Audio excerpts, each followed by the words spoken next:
In my school, I learned numerous topics about history, but we focus on history of my country, Vietnam, including when we struggled for independence and war against colonizers from around the world. And we also learn about ancient civilization like Greece, Romance, or other significant events like World War or Cold War. Of course, I really enjoy studying history. I found out it was so. I found out it's fantasy to learn about different cultures in periods of time, and I was traveling back in time and seeing how people live in the past. Additionally, it helps me admire our previous generation and be grateful for them. Because thanks to them, I can live in a peaceful and developed country without worrying about dangers every day. I don't really watch TV programs because I prefer watching them on social media or in short videos.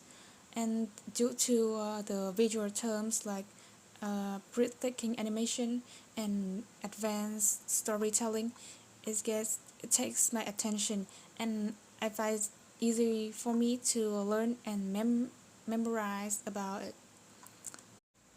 I get interested in learning more about Europe in the 14th or 17th century because that was a time of significant cultural, artistic, or scientific advancement in there. I also want to explore more about classical Roman works, the emergence of humanism, and the groundbreaking discoveries making the features like science, art, and literature. Well, when it's come to a neighborhood I lived when I was a child, it was in a quiet resident area in Hanoi, and it's not too far from the city center. Most of the people living in there were local families, including both young couples or older people. Many of them had lived there for years. They know each other very well, and people were general friendly and helpful. Whenever someone or some families had a problem, the neighbors were usually willing to help, and thus create a strong sense of community.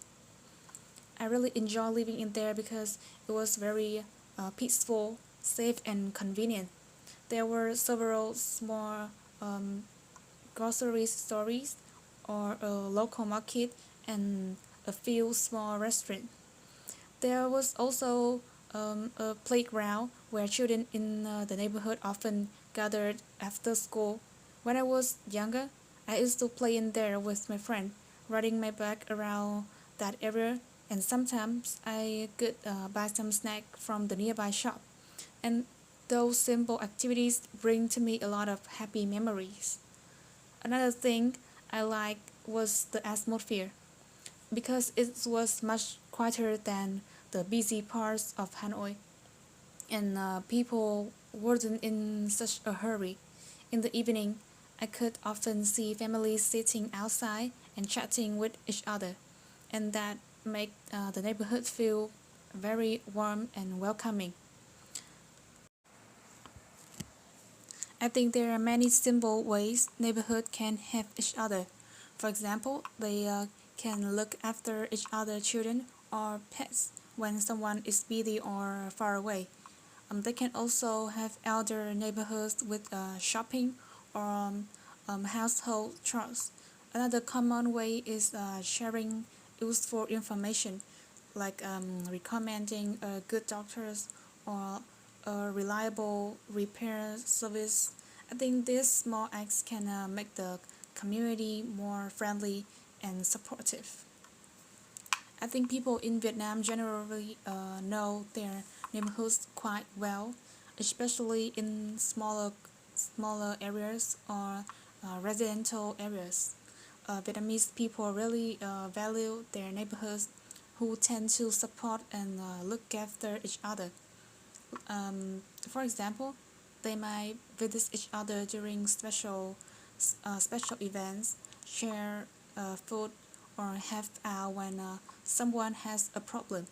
Even in big city like my hometown, people in the same neighborhood often greet each other and maintain a friendly relationship. I think having good neighborhoods is really important because they can make your living environment much more uh, healthy and comfortable. If like if there an emergency, a good neighborhood can provide immediately help.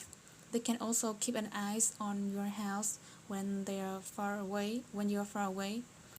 Moreover, friendly neighborhoods can create a sense of community, so people don't feel isolated or lonely in their life.